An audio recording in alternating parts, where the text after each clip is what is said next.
Hello everyone, welcome back to my channel. It's abbymerida back at it again with another video. Today I'll actually be talking about college. Hey! Hey guys! Okay, so I have to make one of these little editing clips every time. I just wanted to preface before this video, I'm not very eccentric in this one. There's not a lot of personality, I think, versus my other videos. I wanted to keep it more professional just because I talk about some heavy hitters in these tips that I mention or things that I wish I knew. So I kind of wanted to keep it more low-key and educational. Of course, what I say in this video isn't end-all be-all, it's just from my personal experience. These are kind of my thoughts and opinions, so just take that into consideration. I just wanted to preface that before this video continues. So let the games begin, bitches. And I say that because I really shit on pre-med without even realizing it. So, have fun.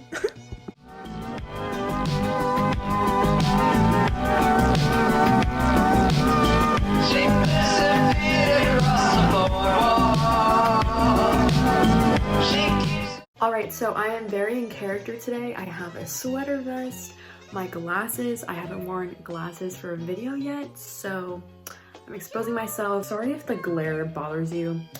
It's just kind of what's part of wearing glasses, so yeah. And if I look down, I'm using my iPad again for like notes and stuff, so if I look down, that is why.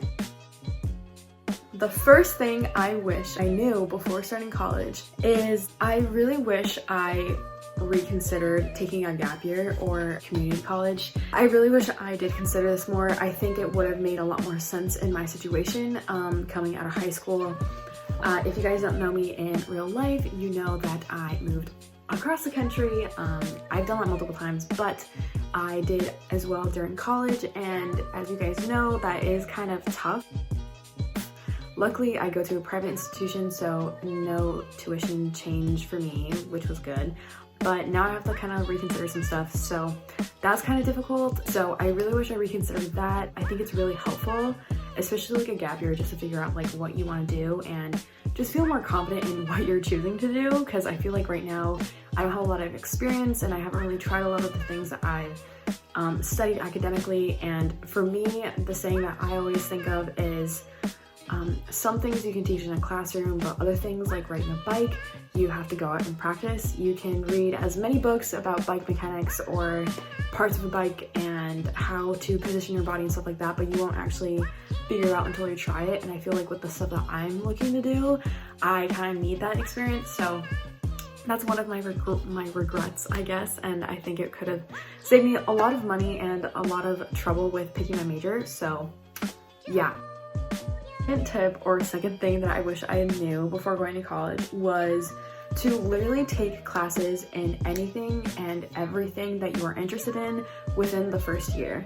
And specifically, I want to emphasize it being like in your freshman year of college, because in my opinion, I think the only real like flexible year that you have, depending on what you want to go into, is that first year that you have in college. Say literally take every class that you possibly could take that you are interested in, whether it be business, science, history even, or writing, stuff like that, graphic design. Like, you never know what you're actually gonna like, and if you kind of start a little bit of everything, yes, you might be a little bit behind in your gen eds later on, but those are so much easier to catch up on than major requirements, especially if it's just like a science thing or something like that, because they're so sequential, or some courses are only offered like specific parts of the year, especially once you get up to like the higher level classes for your major. So once you kind of start on one path and you do a lot of it, then it's kind of like, oh, well, I don't really know how to backtrack into something else. So I would just be careful, basically. Don't try and limit yourself. Like, taking classes and everything and really knowing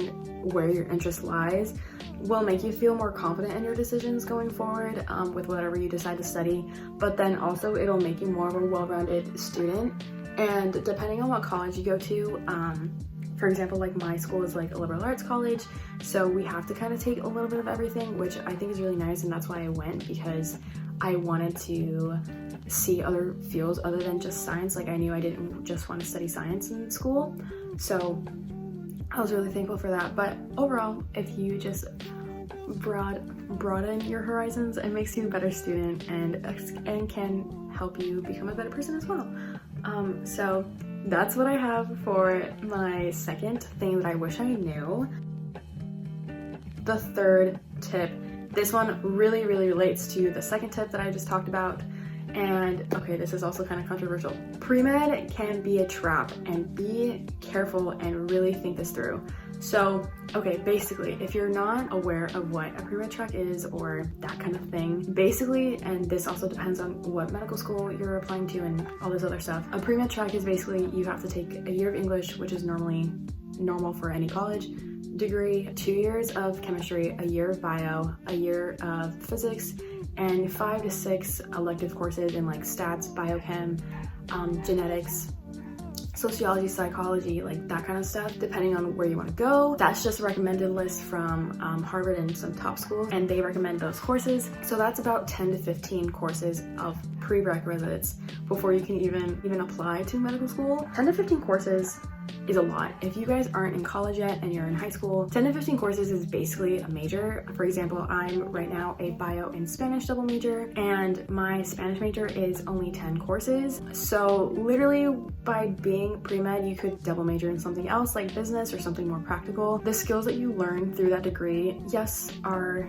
useful in the science field, but if just that baseline, you can't really get any jobs. So with a bio degree or a chem degree, you could basically work in a lab and do like research stuff basically. Other than that, unless you plan to go to grad school, like you can't do much else. And for a degree that's literally like over 120K or 50K, whatever it is, like that is a lot of money. Careful, really plan out, you know, be honest with yourself. Am I gonna be happy in science? Will this fulfill me? What's my backup plan? Stuff like that. Like I would just really consider, really sit down with yourself and be honest. Am I just doing this because I think it's gonna look good?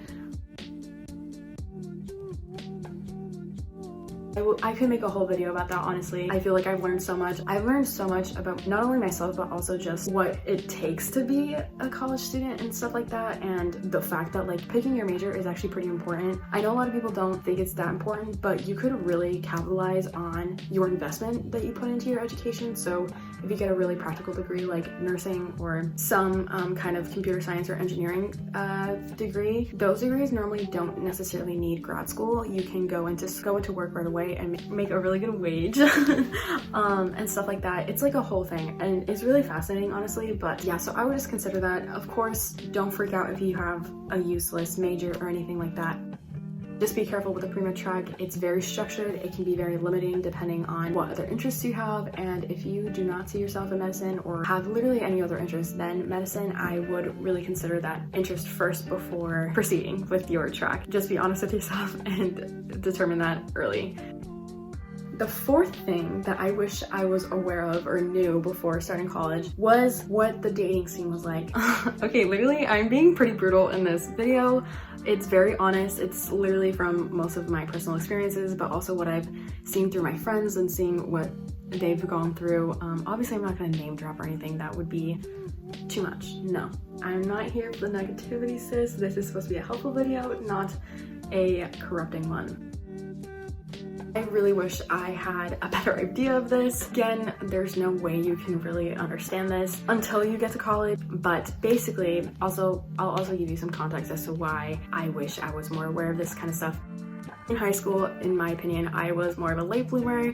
I was a really awkward kid and didn't really like glow up or anything like that until like later, like my senior year or a little like after college. And so I never really got like that much like guy attention or anything, and like honestly I really cared about that anyway. My girlfriends and I were just living the dream, being badass bitches, but so I didn't really get too much guy attention until later on in life, I guess.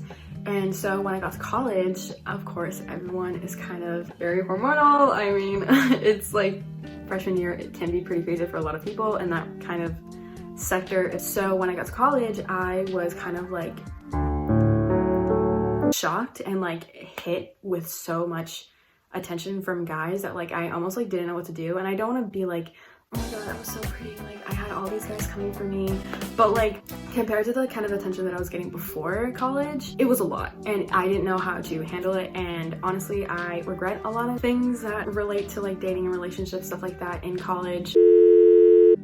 Personally, my recommendation is don't date until like your second year. Okay, so now instead of having the issue of my phone dying, now it's a problem with iPhone storage. So sorry for that intermission, even though you didn't even experience it because you're watching me on video. Anyways, I just wish I prioritized making more friends in college. My first year, then getting wound up in other stuff. Learn from my mistakes, ladies, and don't date a frat boy. Or I'm not saying anything specific about me now, but don't date fucking Brad from Sick Kai because he called you pretty and took you out to breakfast. Yo, I had no chill. I just came for y'all's necks. If you've dated a frat boy and stuff, and I'm not saying all frat boys are created equal, but I really just didn't come to play, honey. Oh my god. It's not worth it, especially if they're confusing or toxic, because it'll take away time and effort away from you where you would be trying to figure him out or whatever. That energy and that time can be spent on you figuring out what you need and what your career goals are, instead of some boy that you're not even gonna talk to like next year or next semester for that matter. So not worth it. So anyways, little rant done. And then my fifth tip is honestly just say yes to everything in college. Respecting your boundaries, of course. But what I mean by that is any opportunity that comes your way, anything that is new or something that someone invites you to, whether it be like a school activity or anything like that, say yes to it and do it, or at least try it, because you only really get the 4 years in college to really have that kind of experience, and it can be taken away from you really fast. I would know. I am in college during the pandemic and it happened in my first year. Thankfully, I had this kind of mentality going into school, so I literally did everything I possibly could. The first year I really went for it and was pretty ambitious with my stuff, and I met a lot of people that way, and I made a lot of friends, and just it's been really fun. And thankfully I don't regret not going out or not doing something my first year, because I feel like I did everything that I wanted to do and I don't have any regrets in that regard for my college experience so far. So yeah, that's my fifth tip. And I know I said 5 tips, okay? I know. But I'm gonna give you guys a little bonus tip. My like 6th or my little bonus tip is, remember, not everyone has it all figured out. I know it may seem like it, and it feels kind of hard to be surrounded by so many different people, especially if you go to like an elite school or something. The imposter syndrome is real. It's definitely real. Like the pressure is definitely there no matter where you go, but I feel like, especially depending on kind of what college you go to, it can get worse. But just remember, like, that is all a facade. You never know what people's mental health is like or their personal lives or anything like that. So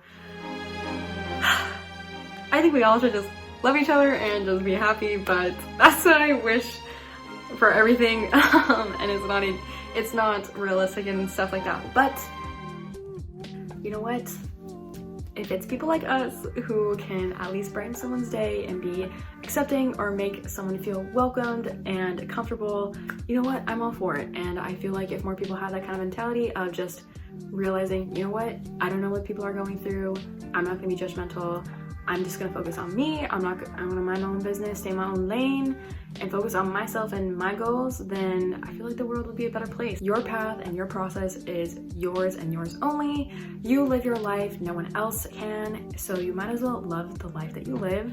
And you do that by making your choices and not letting other people affect your opinions on major life decisions like college and degrees and career choices and stuff like that. Just remember, everyone has had their own journey, everyone has their own setbacks and faults and everything. So try not to compare yourself. It's gonna be hard, especially in college, especially that first year. I think it's pretty brutal depending on if you're not doing well or you're unhappy in what you're studying.